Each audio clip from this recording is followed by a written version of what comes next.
ஓம் சிவாய. ஸ்பிரிச்சுவல் ஜோதிடம் டிவி நேயர்களுக்கு அஸ்ட்ரோ கேஎஸ் ஐயங்காரின் பணிவான நமஸ்காரங்கள். வார பலன் 23/9/2024 29/9/2024 வரலும் உண்டான வாரத்திற்கு என்னென்ன பலன்கள் மேஷம் முதல் மீனம் வரை அப்படின்றத பார்க்கலாம். அதற்கு முன்னாடி இந்த வாரத்தினுடைய கோல்சாரம் என்ன, இந்த வாரத்தில் வரக்கூடிய விசேஷ நாட்கள் என்ன, அது தவிர இந்த வாரத்தில் எந்தெந்த ராசிக்காரர்களுக்கு சந்திராஷ்டம் அப்படின்றத பார்ப்போம். முதல்ல இந்த வாரத்தினுடைய கோல்சாரம்னு எடுத்தோமேயானால் காலபுருஷ தத்துவத்தில் 2வது ராசியான ரிஷபத்தில் குருவும், மிதுனத்தில் செவ்வாய், கன்னியில் புதன் சூரியன் கேது, துலாத்தில் சுக்கிரன், கும்பத்தில் சனி வக்ரம், மீனத்தில் ராகு. இந்த வாரம் அதிவேகமாக செல்லக்கூடிய கிரகமான சந்திர பகவான் இந்த வாரத்தில் ரோகிணி நட்சத்திரம் ரிஷப ராசியிலிருந்து மக நட்சத்திரம் சிம்ம ராசி வரலும் போகிறார்.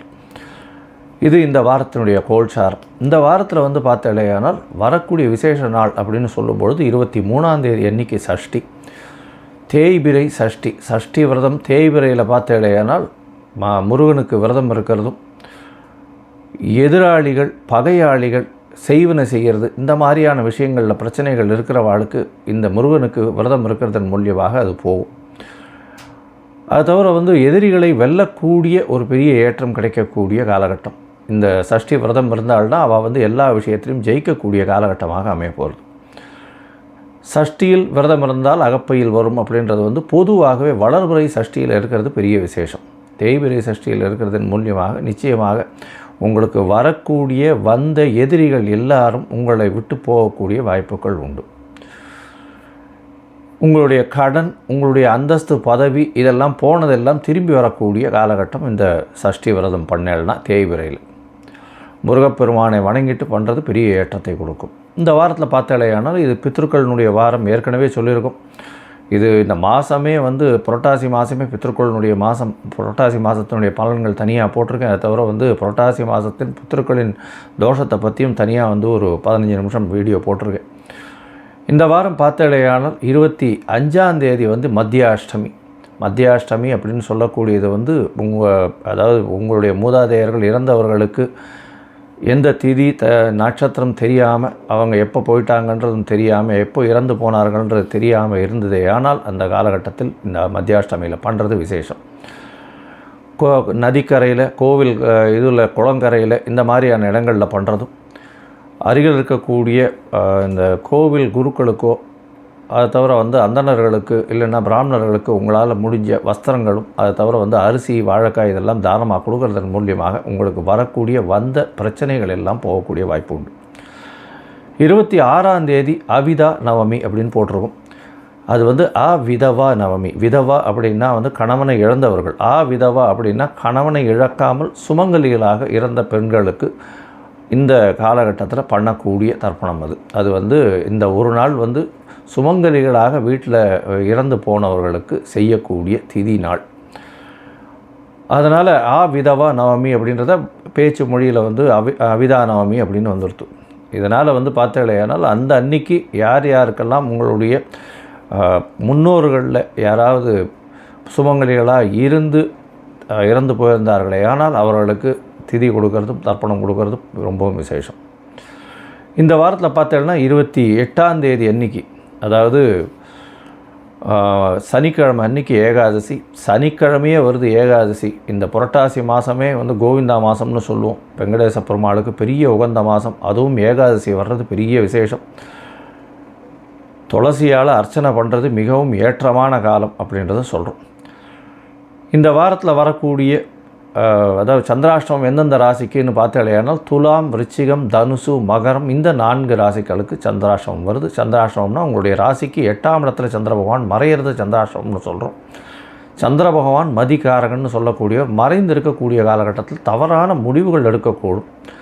அதனால் உங்களுடைய அதாவது வர வேண்டிய விஷயங்களும் வராமல் போகக்கூடிய வாய்ப்புகள் உண்டு. தேவையில்லாமல் யாருக்கும் ஜாமீன் கையெழுத்து போடாதீங்க. இந்த சந்திராஷ்டமத்தில் தாக்கம் குறையிறதுக்கு ஒருவேளை நீங்கள் அன்றைக்கி அதை ஏதாவது ஒரு விஷயத்தை பண்ணியே ஆகணும், புதுசான முயற்சியை எடுத்தே ஆகணுன்ற கட்டாயத்திலிருந்து, வெளியூர் வெளிமாநிலம் போக வேண்டிய கட்டாயத்தில் இருந்தால் சந்திர பகவானுக்கு உண்டான இந்த பரிகாரம்னு சொல்லக்கூடிய நெல், பச்சரிசி இது அருகில் இருக்க கோவிலில் தானமாக கொடுத்துட்டு போகிறதன் மூலியமாக சந்திராஷ்டமத்தின் தாக்கம் குறையும். சரி, இந்த வாரம் மேஷம் முதல் மீனம் வரை, அதாவது 23/9/2024 29/9/2024 வரை உண்டான வாரத்திற்கு எப்படி இருக்குது? மேஷம், அஸ்வினி, பரணி, கிருத்திகை இந்த 3 நட்சத்திரம் 9 பாதங்களை கொண்ட ராசி. ராசியின் அதிபதி அப்படின்னு சொல்லக்கூடியவர் செவ்வாய் பகவான். ராசிக்கு 3ஆம் இடத்துல இருக்கார். முயற்சிகள் எல்லாம் வெற்றி அடையக்கூடிய காலகட்டமாக அமையிறது. இந்த வாரம் பார்த்தீங்களேயானால் உங்களுடைய ராசிக்கு 2ஆம் இடத்துல குரு பகவான் தனகாரகன் தனஸ்தானத்தில் இருக்கிறதும் தனஸ்தான அதிபதி சமசப்தமத்தில் இருக்கிறதும் பெரிய ஏற்றத்தை கொடுக்கக்கூடிய காலகட்டம். எதிர்பாலினத்தவர் மூலியமாக நல்ல ஒரு ஏற்றம் கிடைக்கும். நண்பர்கள் மூலியமாக நல்ல ஒரு ஏற்றம் கிடைக்கக்கூடிய காலகட்டம். நல்ல ஒரு சந்தோஷமான விஷயம் வரக்கூடிய நண்பர்களை, பழைய நண்பர்களை மீட் பண்ணக்கூடிய வாய்ப்புகள் நிச்சயமாக இருக்கும். அதன் மூலியமாக உங்களுடைய தொழில் அபிவிருத்தி வரக்கூடிய வாய்ப்புகள் நிச்சயமாக உண்டு. உங்களுடைய ராசிக்கு 2ஆம் இடத்தில் இருக்கக்கூடிய குரு பகவான் நல்ல ஒரு ஏற்றத்தில் இருக்கிறதுனாலும் அவர் 6ஆம் இடத்தை பார்க்கறதுனால புதிய வேலை கிடைக்கக்கூடிய காலகட்டமாக அமைகிறது. உங்களுடைய ராசிக்கு 6ஆம் இடம் வலுத்து போயிருக்கு. எதனால் அப்படின்னா புதன் ஆட்சி பெற்று மூலத்திரிகோண வீட்டில் இருக்கிறதும் அதை தவிர உச்சம் பெற்று இருக்கிறதும் பெரிய விசேஷம். அதை தவிர பார்த்தீங்கன்னா உங்களுடைய ராசிக்கு 5ஆம் அதிபதியும் 6ஆம் இடத்துல இருக்கிறதும் ரொம்பவும் விசேஷம். இதன் மூலியமாக புதிய வேலை கிடைக்கும். அரசாங்கத்தில் இருக்கக்கூடிய பிரச்சனைகள், அரசாங்க பிரச்சனைகள் எல்லாமே சுமூகமாக முடியக்கூடிய வாய்ப்பு உண்டு. புதிய கடன் வரக்கூடிய வாய்ப்புகள் நிச்சயமாக உண்டு. தொழிலில் பெரிய ஏற்றம் கிடைக்கக்கூடிய காலகட்டமாக அமையும். வேலை செய்கிற இடத்துல ஒரு மாற்றங்கள் வரும், ஏற்றங்கள் வரும். உங்களுக்கு ப்ரமோஷன் கிடைக்கக்கூடிய வாய்ப்பு. உங்களுடைய வேலையை பாராட்டி உங்களுடைய சீனியர்ஸ் டெஃபினட்டாக அப்ரிஷியேட் பண்ணக்கூடிய காலகட்டமாக இந்த வாரம் அமையிறது. இந்த வாரத்தில் 7ஆம் இடத்துல இருக்கக்கூடிய சுக்கிரனால் எதிர்பாலினத்தவர் மூலியமாக நல்ல ஒரு ஏற்றம் கிடைக்கக்கூடும். அதை தவிர பார்த்தீங்களேயானால் பார்ட்னர்ஷிப் பிஸ்னஸில் பெரிய ஏற்றம் கிடைக்கக்கூடிய காலகட்டமாக அமையிறது. எதை தொட்டாலும் பணம் வரக்கூடிய காலகட்டமாக இந்த வாரம் அமைய போகிறது. உங்களுடைய ராசிக்கு 12ஆம் இடத்துல இருக்கக்கூடிய ராகு பகவான் மூலியமாக வெளிநாடு, வெளியூர், வெளிநாட்டவர் மூலியமாக நல்ல ஒரு ஏற்றம் கிடைக்கக்கூடிய காலகட்டம். அந்த மதத்தினர், அதாவது வெளி மதத்தினர், வெளி மாநிலத்தவர் மூலியமாக உங்களுக்கு நல்ல ஏற்றம் கிடைக்கக்கூடிய காலகட்டம். சிறு சிறு செலவுகள், அதாவது சுப செலவுகள் வரக்கூடிய காலகட்டமாகவும் இந்த வாரம் அமைய போகிறது. இந்த வாரத்தில் உங்களுடைய ராசிக்கு 11ஆம் இடத்துல சனி பகவான் இருக்கார். சனி பகவான் 11ஆம் இடத்துல இருக்கிறது வக்கரகதியில் இருக்கார். அதனால் நீங்கள் நினைச்சது எல்லாமே நடக்கக்கூடிய வாய்ப்பு உண்டு. இருந்தாலும் மூத்த சகோதரர்களோட சிறு சிறு பிரச்சனைகள் இருக்கக்கூடிய காலகட்டமாக அமையிறது. இந்த வாரம் பார்த்தீங்களேயானால் சந்திர பகவான் அதிவேகமாக செல்லக்கூடிய கிரகமான சந்திர பகவான் உங்களுடைய ராசிக்கு 2ஆம் இடத்துல, அதாவது 23/9/2024 29/9/2024 வரை உண்டான வாரத்தில் சந்திர பகவான் 24ஆம் தேதி அதிகாலை ஒரு 4:30 மணி வரலும் உங்களுடைய ராசிக்கு 2ஆம் இடத்துல இருக்கார். 4ஆம் அதிபதி 2ஆம் இடத்துல உச்சம் பெற்று போயிருக்கிறது ரொம்ப விசேஷம். குருவோடு சேர்ந்துருக்கிறதுனால குரு சந்திர யோகம், கஜகேசரி யோகம்னு சொல்லக்கூடிய யோகங்கள் அமையிறது நல்ல ஒரு ஏற்றம் கிடைக்கக்கூடிய யோகமாக இருக்கும். இதன் மூலியமாக பார்த்தீங்கன்னா தாயினுடைய சொத்துக்கள் வரக்கூடிய வாய்ப்புகள் உண்டு. தாயின் உடல்நிலையில் நல்ல ஒரு ஏற்றம் கிடைக்கக்கூடிய காலகட்டமாக அமையும். படிக்கக்கூடிய மாணவர்களுக்கு வெற்றி வாய்ப்பு அதிகமாக இருக்கக்கூடிய காலகட்டமாக இருக்குது. போட்டித் தேர்வு எது இருந்தாலும் அதில் வெற்றி பெறக்கூடிய வாய்ப்புகள் நிச்சயமாக உண்டு. உங்களுடைய ராசிக்கு பார்த்தீங்கன்னா 24ஆம் தேதி கார்த்தாலிருந்து 26ஆம் தேதி இரவு ஒரு 10:30 மணி வரலும் உங்களுடைய ராசிக்கு 3ஆம் இடத்துல போய் சந்திர பகவான் இருக்கார். 3ஆம் இடத்தில் இருக்கக்கூடிய சந்திர பகவான் உங்களுடைய ராசிநாதனோடு சேர்ந்து இருக்கிறது பெரிய விசேஷம். இதன் மூலியமாக பார்த்தோம்னா செவ்வாயும் சந்திரனும் சேர்ந்து இருக்கக்கூடிய காலகட்டம். சந்திர மங்கள யோகம் அமையிறது. நல்ல ஒரு ஏற்றம், புதிய வீடு மனை வாங்கக்கூடிய பாக்கியங்கள் நிச்சயமாக வரும். இந்த காலகட்டத்தில் அதை பேசி வச்சுக்கோங்க. நல்ல ஒரு ஏற்றம் கிடைக்கக்கூடிய காலகட்டமாக அமைய போகிறது. அது தவிர இளைய சகோதரர் மூலியமாக நல்ல ஒரு செய்தி வரக்கூடிய வாய்ப்புகள் நிச்சயமாக உண்டு. இளைய சகோதரர் மூலியமாக நல்ல ஒரு வெற்றி வாய்ப்பு கிடைக்கும். எந்த முயற்சிகளும் வெற்றி பெறக்கூடிய வாய்ப்புகள் நிச்சயமாக உண்டு. உங்களுடைய ராசிக்கு 4ஆம் இடத்துல சந்திர பகவான் போகிறார். 4ஆம் இடம்னு சொல்லக்கூடியது மாத்திருஸ்தானத்தை சொல்லும். புதுசாக வீடு மனை வாங்கக்கூடிய பாக்கியம் உண்டு. 4ஆம் இடத்தில் கேந்திரத்தில் போய் உட்காந்து, அதை தவிர 4ஆம் இடத்தில் ஆட்சி பலம் பெற்றிருக்கக்கூடிய சந்திர பகவான் பெரிய ஏற்றத்தை கொடுக்க போகிறார். 4ஆம் இடத்தில் 26ஆம் தேதியிலிருந்து ராத்திரியிலிருந்து 29ஆம் தேதி காலத்தால் ஒரு 7 மணி வரலும் இருக்கக்கூடிய காலகட்டமாக இருக்குது. இந்த காலகட்டத்தில் பார்த்தீங்களேனால் உங்களுக்கு நல்ல ஒரு ஏற்றம் கிடைக்கும். தாயின் உடல்நிலையில் நல்ல ஒரு ஏற்றம் கிடைக்கக்கூடிய காலகட்டம்.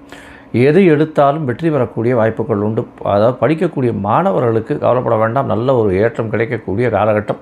உங்களுடைய சுகம் நல்லபடியாக இருக்கக்கூடிய காலகட்டம். சந்தோஷமாக ட்ராவல் போயிட்டு வருவீங்க, ஃப்ரெண்ட்ஸோடு சேர்ந்து ட்ராவல் போயிட்டு வரக்கூடிய காலகட்டமாக அமைய போகிறது.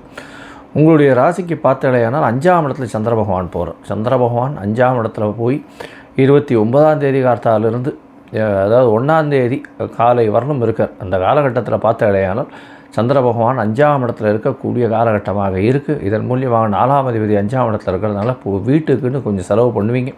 அதை தவிர உங்களுக்கு பதவி புகழ் வரக்கூடிய வாய்ப்புகள், அதுவும் ஏன்னா குருவினுடைய பார்வையில் வேறு இருக்கிறது பெரிய விசேஷம். ஒரு கேந்திராதிபதி இன்னொரு கோணத்தில் போய் இருக்கிறதும் பெரிய விசேஷம். அதன் மூலியமாக எது எடுத்தாலும் வெற்றி கிடைக்கக்கூடிய வாய்ப்புகள் உண்டு. நீங்கள் அருகில் இருக்கக்கூடிய வெங்கடேச பெருமாளை போய் சேவிச்சுட்டு வாங்கோ இந்த வாரம். ஏன்னா சனிக்கிழமை வேறு வெங்கடேச பெருமாளை போய் சேவிச்சுட்டு வாங்கோ, ஏகாதசி வேறு வருது. நல்ல ஒரு ஏற்றம் கிடைக்கும். அருகில் இருக்கக்கூடிய வெங்கடேச பெருமாள் கோயிலுக்கு போயிட்டு அங்கே ஒரு நெய் தீபம் போட்டு வாங்கும். உங்களுக்கு எல்லா விதமான பிரச்சனைகளிலிருந்தும் வெற்றி வரும்.